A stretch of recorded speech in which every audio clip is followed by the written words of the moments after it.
if there's a place you haven't been, please go. It will teach you something about yourself, which is very important, about the world, about life. And the more you know, usually, the better off you are. So do it. Please do it. Even if it's not comfortable, do it. Especially if it's not comfortable, do it. Hello and welcome to One-Off Travel Stories. I'm your host, Andrew Tawas-Cherna. Here each episode, I chat with someone about one of their favorite travel stories. That one story they've told countless times to friends and family around the dinner table. Today, we're joined by Jim Rogers. Jim is both a legendary investor and traveler. He was an investor first, spending years working on Wall Street, and then retired early and hit the open road. And he did so in a big way, going on two epic global journeys. The first on a motorcycle, which took 22 months, and he drove over 100,000 kilometers over 6 continents and set a world record for land travel along the way. The second was in a car, and he traveled to 116 countries, over 245,000 kilometers driven. He wrote about both of these in 2 amazing books. And, he isn't just a traveler, but, a keen observer of the world, and shares his insights in his book, which I definitely suggest checking out. Really excited to have him on today. Our conversation did focus a little bit more extensively about his travels in general versus taking just one story, but really excited because he shares a lot of wisdom, not only from his perspective on travel, but a little bit about how he sees the world from an investor's lens as well. So really excited about our conversation today, and let's get into it. Hi, Jim. Welcome to the podcast. Really nice to have you. I am delighted to be here, Andrew. Thank you. Thank you for taking the time. I really appreciate it. I know we're on vastly different time zones, with me in Seattle and you in Singapore. So thank you for taking the time to call in. Well, Singapore is far away. You're right. So this podcast is about travel. I read The Adventure Capitalist and was captivated not only by your amazing travel experiences, but by your insight from an economic perspective while you were traveling as well. I've got so many questions, but before we get into that, I like to ask people, what got them into travel. You were born in Maryland, grew up in Alabama, worked in New York.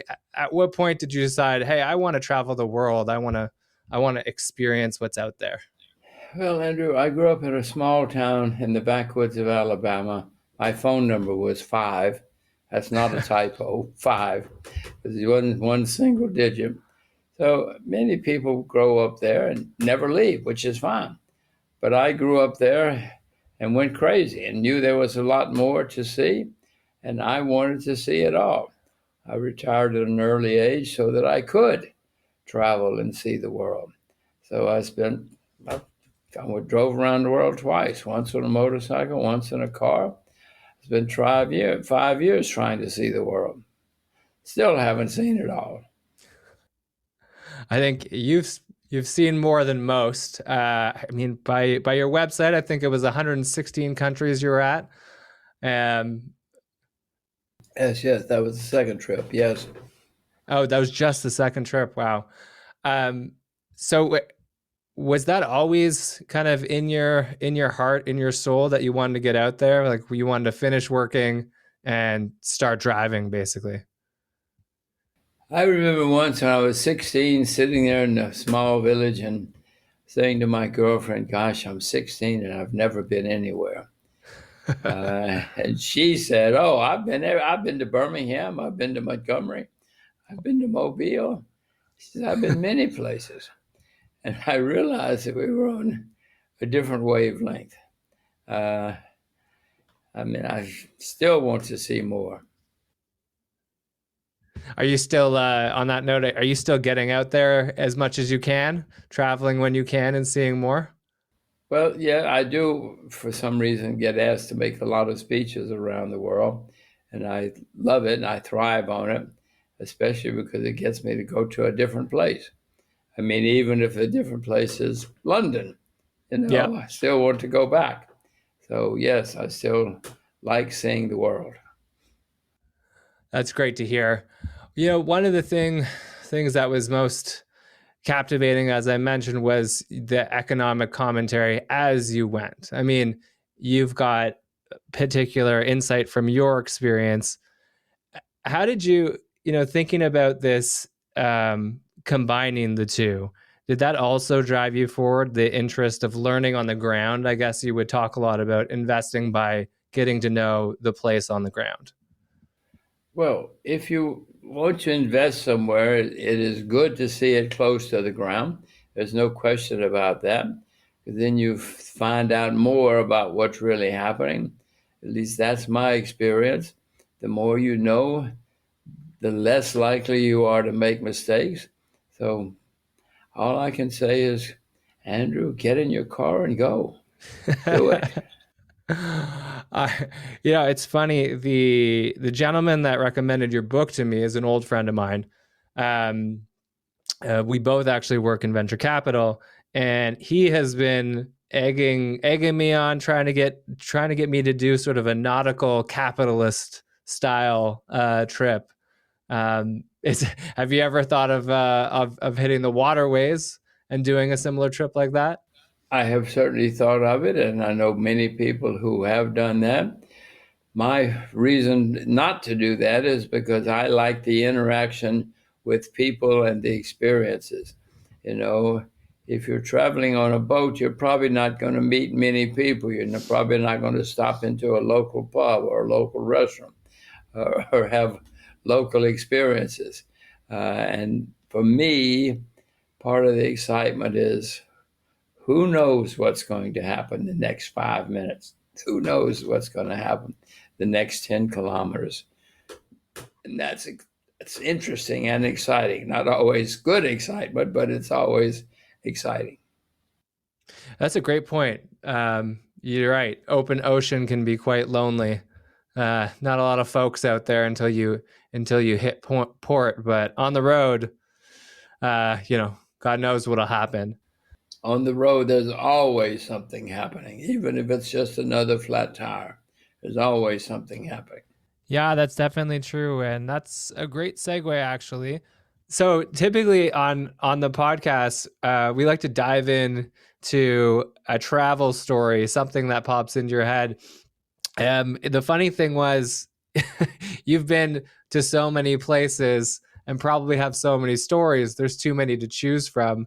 But I'd love to know, is there a time on your travels where, something unforgettable happened? Anything jump to your head where you're like, you know what, this one time was really special for me? Well, I do remember once in the Congo where I was held hostage for 8 days, I guess it was, held hostage by the police chief. He was very friendly. He took us home for dinner. We went to the nightclubs together, but he wouldn't let us go because he thought we had a lot of money and he wanted some of it. Finally, I convinced him I didn't have any more money. I gave him something, convinced him I didn't have any more. So he took us down to the railroad track, put us on a flat car, and told the engineer, don't let these people off until they're out of the country. So I was run out of town on a rail car. Um, I mean, it was, as I say, I mean, we were there for several days, staying in the best hotel in town. Best hotel in town had been built 100 years ago when the emperor came, and nobody maintained it since. We had, when we checked in, they gave us a bucket, and I said, "What's the bucket for?" They said, "Well, you go down to the river and get water if you need water." So it was an interesting experience, but Andrew, they're all interesting experiences. That's one of the reasons I like doing it. Believe me, I'm on the same page as you there. You need that sort of random variety in life. What tour was that? I don't remember that from Adventure Capitalist. Was that on the bike tour around the world? Uh, yes, yes, it was when I was on my motorcycle because they put the bikes on the flat car with us, and off we went. Um, you know what? I wondered There's not a this. whole lot to say when you're on a flat car. you know? Well, it's pretty funny that the police chief also, showed you around town or took you out anyway. It's an interesting Well, arrest situation. not a whole lot to see in that little town. I wish I remember the name of it now. Uh, no, when he met us, his eyes lit up. He assumed he saw these two big motorcycles, two white people, Americans it turned out. So he assumed we had money. Yeah. How do you how did you navigate through somewhere like the Congo at that time? Like you said you were in a small town. You're on a motorcycle. I imagine you're just using maps. Well, if you could get a map, yes, there weren't that many maps of many countries in those days. It was quite a surprise to me that many places didn't have maps. But I mean, we were always asking people. The facts are, Andrew, there's usually only one road. It's not as though if you show up in a village and say, how do I get to the capital? You have seven choices. There's only one road to the capital, one road the other way. It's not a lot of choice usually. And Just start everybody driving. knows the way. Everybody knows they may not take the way, but they know where it is. Yeah. It's funny that you say that. That makes sense. I guess I get into the mindset of driving around the United States, but in most countries there's the one main road and you can follow it. If you go to Oklahoma City and ask how to get to Texas, they'll show you two or three ways Yep. because they True. know. Maybe we're just not talking to each other enough anymore. Well, that may be another thing. Maybe in Oklahoma City, nobody wants to go to Texas, and so they don't know the way. um, when you mentioned they thought you had money, I reading through the book, I thought many times, especially for that one, you're in a yellow Mercedes Benz, and for anyone listening, definitely worth looking up an image of the car Jim drove around the world in, because it was definitely an interesting vehicle. But yeah, I was really surprised that you didn't run into other similar situations like the one you're describing in the Congo. Well, I didn't say we didn't run into situations. There were always one of the reasons I took a yellow car was because I knew there were very few, if any, yellow cars in the world. Yeah. And I wanted to stand out as a safety precaution. I knew that most people had never seen a bright yellow car. They had never seen a Mercedes convertible. No, for safety reasons, I assumed that if I stood out, I'd be more likely to be safe. If something happened, you could say to the police, find the first yellow Mercedes you see and stop it and do something. Because there weren't any yellow cars, much less a yellow Mercedes convertible. Yeah, a raised convertible at that. Um, the that makes sense. Also, very clever. they I know I was thinking too. You must have then been like some sort of star celebrity coming through in that yellow Mercedes in a lot of these countries as well. So the attention everyone would have known, I'm sure. Well, that was the point. I Yeah. wanted to stand out. I wanted to get attention because it's unlikely you're going to be robbed if everybody's standing around you. I mean, you could be a mob, obviously, but the car was so unique in most places. I'm sure that the next day everybody says, why didn't we rob those people? They were probably rich, but at the time, there's so much attention and so much excitement and enthusiasm. I don't think, well, apparently most people didn't think about, let's rob them, rob them, rob them. Well, And that's most people were nice. saying, look at that. What is that? That's nice. I mean, and hopefully you found this as well. I've now been to roughly 70 countries, and I find most people that you meet, just regular people, on the road, especially outside of cities, are very friendly. They're just curious and they want to chat. Yes, of course. If you're from out of town, they know it immediately. And if you're from special out of town, they want to look, if nothing else, they often want to talk, even if it's sign language. No, it does bring curiosity. And if a spaceship landed in the middle of the Congo, I assure you, everybody would gather and want to find out what's going on. Their first thought would not be to rob your spaceship. It would be, who are you? What are you? Why are you here? Yeah, well, especially back in 2000, like you were that spaceship for sure. Um, and another thing that came to mind, and I think there's a story, I think it was maybe the Russian borders. How did you, even today, I feel like going over borders, even between European countries, or at least Eastern European countries, can be really tricky. It seemed like, were you held up a lot? I know there's some funny stories of them not letting your car go over the border, so you had to put it on a train. Yeah. Well, in those days, and I'm sure even now, most people didn't drive through the Soviet Union, or the former Soviet Union. That was unknown. Maybe there were a few trucks, a few lorries who were driving across the Soviet Union, but it was not a common experience.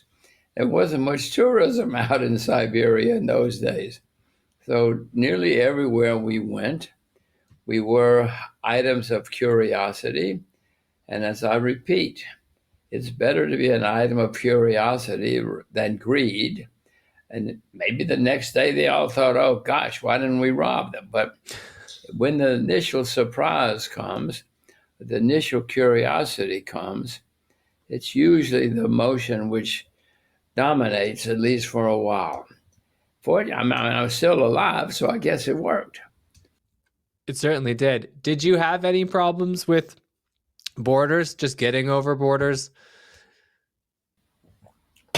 We always allotted at least a half a day to get across a border because you never knew. I mean, sometimes it was 2 minutes. The efficient and modern borders took no time, but we always assumed it was going to be a long ordeal out of curiosity, if nothing else. And fortunately, sometimes it was very quick and efficient. I wish I had had some way to indicate what was coming up, but we always would assume at least a half a day.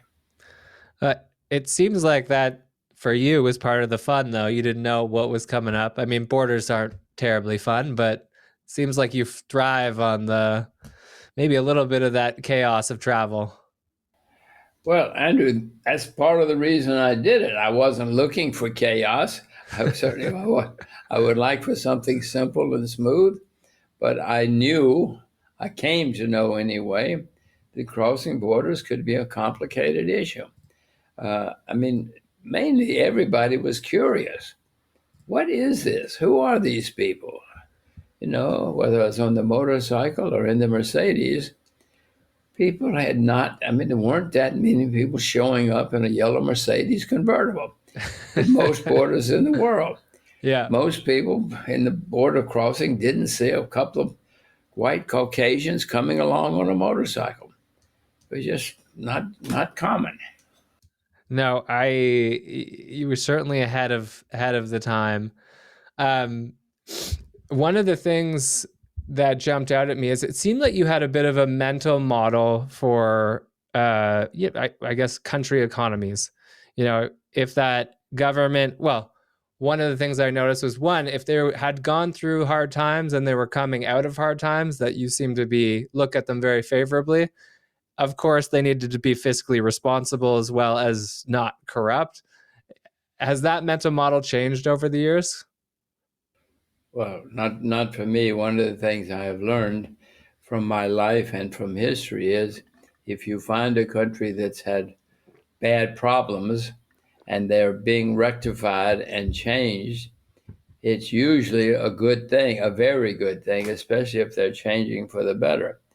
I mean, if a country's been spending huge amounts of money or printing huge amounts of money, and that's going to change, it often means that we're going to have good economic times and good prosperity, and that is hooray, hooray, hooray. Yeah. If you know a country like that, please send me an email. I'm actually, keen. actually, as a follow up, is there any countries that have surprised you since those tours around the world that either you thought, you know what, I don't think these guys are gonna grow in a certain way, or you didn't think they were going to grow and they ended up taking off quite well? Well, nothing comes to mind right now because often when I see something like that, I often act. I mean, North Korea could be a Mm, great success story if it ever really opens up. right. And when it opens up, I'm sure it'll be a great success story. But there are not many like that left, you know. Most of the world in the last few decade or two has opened up. They have realized it's better to engage. You remember the Iron Curtain and all of that stuff. Well, the Iron Curtain's long gone. Most of those countries are open, engaging, and if not acting, they're trying to act. So there are not Hmm. many left. I, I mean, I, even Cuba is trying to be like you. I suppose that's a good thing. That means that, there's been some progress since that time. Well, I mean, who knows? But in my experience, it's better if we all sit around and eat and drink together and dance and sing better than if we're shouting at each other and locking our doors. But maybe we're better off if we're all lock the gates and lock the doors and tell everybody to go away. I liked your former thought. It's nice to eat and drink and dance together. Yes. Are there any are there any regions you're excited about from a development perspective these days? Well, most places that are undeveloped are potentially exciting if, especially, not if, but especially if a new government comes to town or people come to town who say, why don't we change? Why don't we open up? Why don't we invite the Japanese or the Germans or the Americans to come and do something here? That can be a very, very exciting proposition and very profitable proposition if you get the timing right. Jumping forward more to today, are there? Okay, I have a few questions. Do you follow any of the sort of younger travelers doing the similar thing as you? Walks around the world, drives around the world. I think social media has made it so much more visible. Let's say. Well, I'm sure social media has brought a gigantic change, certainly visibility. I mean, anybody can do it. Anybody can be on the internet now, or nearly anybody. But I'm too simple. Sorry, I have other things to do. I No, that's wish them fine. all luck. I wish them all exciting lives. But I got my own situations. Yeah, of course. I hope for. I mean, there's certainly lots of younger folks that listen here, so I hope they check out your book, or at least maybe they have in the past, because it's great inspiration for just getting out there, and yeah, just going, jumping in a car and seeing where you can get to. It certainly is an inspiration, but more than that, it's educational Yeah. to see the world. I mean, if you show up in a place and you got to find a place to eat and sleep and all of that, that in itself is educational. You know, what do I do? It's not as you show up in town on a Greyhound bus and they drop you at the local tourist hotel. You show up, you got to figure it out. That teaches you a lot. Where do you think your, I'll use the term grit, came from to be able to deal with those situations? Do you think you learned it along the way, or did you develop that when you were younger?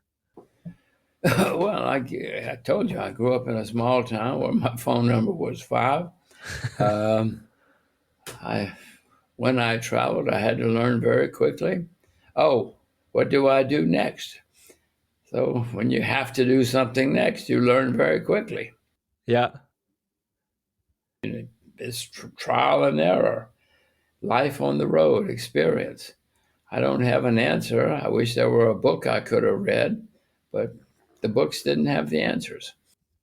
I guess I I know you've got kids, so I guess the question comes into my mind: how do you impart that kind of thing to them? I wish I knew. I know that I cannot say to my children or anybody's children, Yeah. okay, what you do next is hitchhike to Siberia. You cannot tell somebody like that. You cannot even do it unless you're really driven, crazed, and really, really want to do it. If you don't have that madness, you're going to fail. It's very thoughtful of you to not suggest that to young people people that they've got to find their own path basically, and they might have to be a little crazy. I wish there were a guidebook. I honestly I find like your book might be the closest thing you'll find out there to as you said, a guidebook. Well, my guidebook was doing it. I didn't have any choice. I had to learn the hard way. You know, if I got to a town and the sheriff put me on the flat car, I had to figure out what to do. Couldn't get off. Didn't have any choice. Did you have any travel inspirations like before you that you thought about, or was it just you heard about the world and you wanted to go? I heard about the world. I knew there was something out there that I had not seen, and I wanted to see it. You know, my the town where I grew up, most people never left the state. That was enough for them, and which is fine, which is certainly fine. There's no question that that's fine. And then what about you personally? Where are you excited to go visit? I mean, actually, I don't know how many places you haven't visited yet, but is there anywhere that's still on your list that you're saying, "Hey, I've got to do that for sure"? Well, I mean, I haven't been to Chad, so I want to go to Chad. Now, if you said to me why, I would say, I don't know. I want to go and find out. Oh, you preempted my question here. Yeah, why Chad? And that is a fantastic answer. Well, mainly because I haven't been. Maybe I'll get to Chad and say, oh my gosh, what a waste of time. But then I'll know. And then the next time somebody says, what about Chad? I can say, it was a waste of time. But I don't know that now, so I cannot tell you anything. is that is that how you've always thought about all these places? You know, you're just gonna go see, and if it's good, great. If not, you learn something new. That was my plan. I knew everything was new and educational for me and a new experience. And for whatever reason, I wanted to have new experiences. I don't, I don't think that there needs to be a reason, but I think it's a great message. I mean, what you said about Chad, I think is a great message for people looking to go travel. You know, you don't need a reason to go to a certain place. Just go and see it. Well, don't push people to go to Chad. I don't want everybody. I don't want to get there and have mobs. I want it to be still the original primitive Chad. I don't want to have to fight a bunch of German tourists or something. Something tells me, just a hunch, that even though we might be recommending that people won't be racing there, it's a little hard to get to still. I mean, maybe for you, it doesn't seem, you after driving around the world, doesn't seem daunting, but it still seems a little daunting for me. Chad is still tough to get to. Well, I want to go. I leave it at that. Yeah, I love that.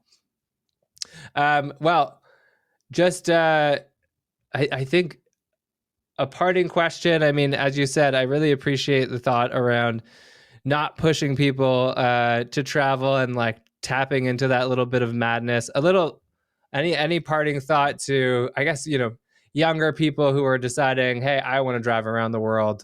or boat around the world or train around the world, whatever their mode of transportation is? Well, my main suggestion is please go.